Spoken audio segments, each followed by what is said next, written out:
Hey everyone, it's quite rare for me to talk about other manufacturers and brands in my videos, but for this one, I'm just gonna have to. We're gonna talk about what's similar about the 2025 Toyota RAV4 Hybrid and the 2025 Mazda CX-50 Hybrid just ahead in this video.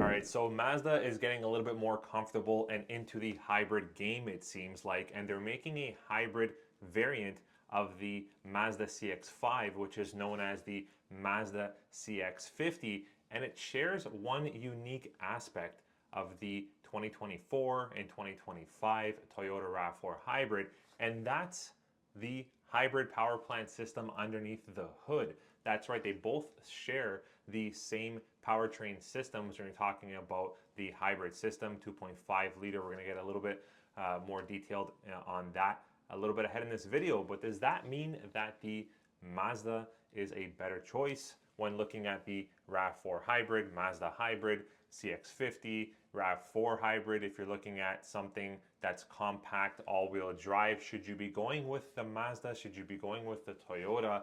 Well, we're going to review all these questions and why I think the Toyota is still the right choice for you. Now, they're pretty similar when it comes to overall size, width, and height. I'll go over those specs a little bit later on. They both have a 55-liter gas tank. They both have the same or very similar fuel economy. They both have the same horsepower rating. While Mazda might be using Toyota's hybrid technology underneath the hood of their 25 CX-50, the Toyota lineup has been using the hybrid technology for quite some time. In fact, Toyota's been doing hybrid for over 20 years. And that RAV4 Hybrid that you're looking at, whether it's a pre-owned 2021 or a 2024 that you're trying to get into or a 2025, takes major benefit from all the experience and the know-how when it comes to hybrid performance. Now, the RAV4 Hybrid's 2.5 liter hybrid powertrain system isn't just proven, it's fine-tuned to give you a very reliable and smooth driving experience. As for Mazda, on the other hand, well, they're quite new to the hybrid technology, and while their engineering is top-notch, it might just take them at least a few more years to be able to come close to matching the hybrid expertise that Toyota offers in the real-world driving.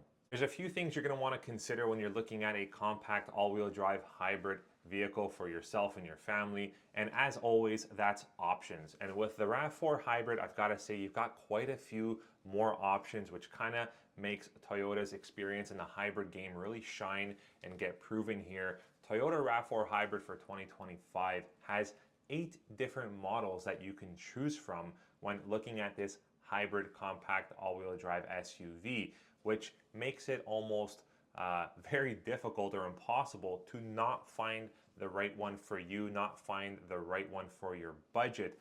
I'll go over it a little bit more detailed. The Mazda CX-50, on the other hand, for us here in Canada, has just 3 models to choose from. When you're looking at the RAV4 Hybrid, you've got anywhere from the LE all-wheel drive to the XSE technology package, limited model. You've got the Woodland edition, you've got the XLE, the SE, not the XSE, I said that one already, and you've got the XLE premium package. So that's a lot of models to choose from if you want soft text, if you want no power rear hatch, if you want super large alloy wheels with two-tone black roof and mirrors. You can get all that. You can configure and almost customize your RAV4 Hybrid to your likings and to your family's needs, whereas on the Mazda CX-50, it's a bit more condensed. Your options are more restricted.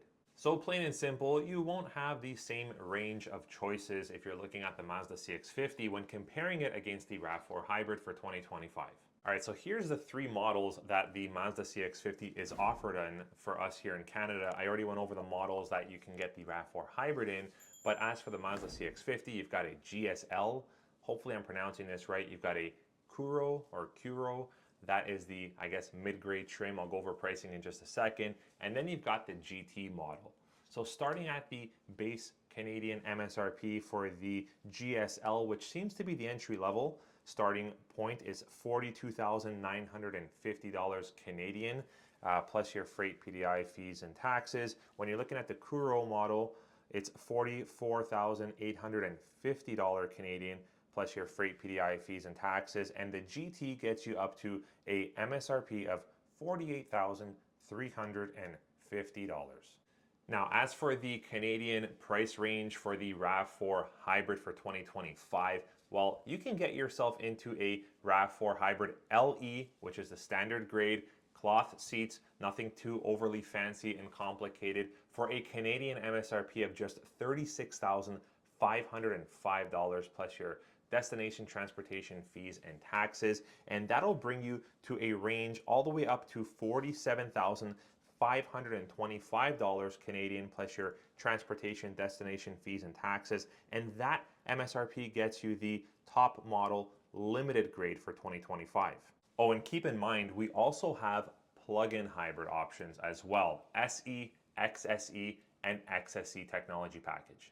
So when it comes to pricing, it looks like the GSL is slightly higher in pricing than one of the most fully loaded Toyota RAV4 hybrids and one of the most highest demand models, which comes pretty loaded, which is the 25 RAV4 Hybrid XLE Premium package. This one has a Canadian MSRP of just $41,687 plus your destination transportation fees and taxes. And if you're not already familiar with the RAV4 Hybrid XLE Premium, I'll put a link in the description below for one that I reviewed a while ago. And this model comes with the fancier alloy wheels that you see also on the XSE technology package. It does also come with the Softex interior, memory seats, power sunroof, fog lamps. It also comes with a heated steering wheel, many cool content features on the XLE Premium package, and it is priced just under the GSL Mazda CX-50.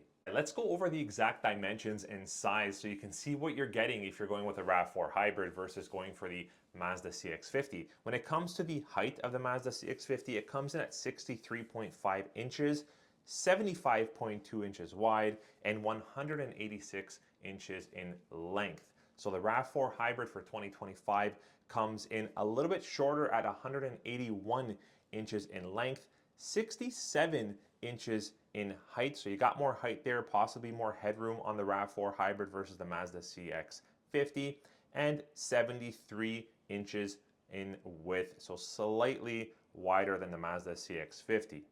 Now again, I mentioned both models, both vehicles have a 55-liter gas tank, and they both average around 6 liters per 100 kilometers combined city and highway fuel economy, which is both very impressive.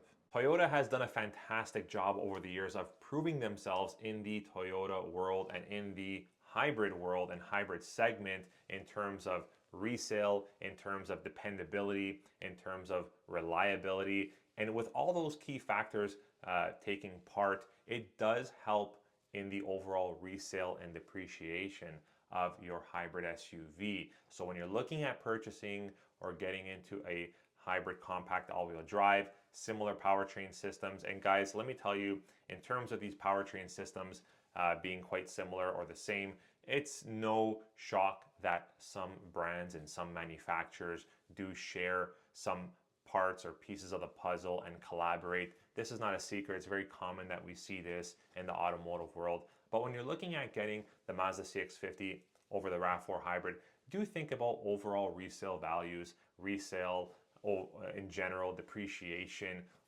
overall maintenance cost. I did a hybrid maintenance cost video, a couple of them on my channel. I'll put a link or a couple links in the description below. You can go back and check it out. But Toyota has done a fantastic job, and it's no secret that they've already proven themselves in this area or of their expertise, and it really does help when it comes to resale value.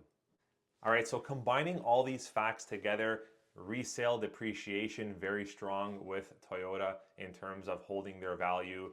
You've got the overall dependability and reliability, the proven track record in the hybrid world and in the hybrid environment. Toyota's footprint on that is huge.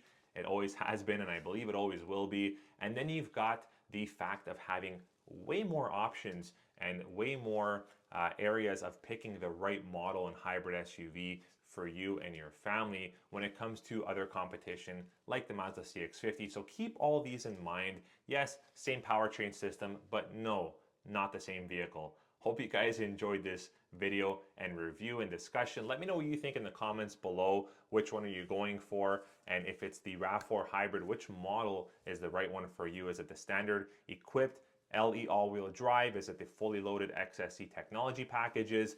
Very curious to find out, guys. Let me know. We'll catch you in the next video. Take care.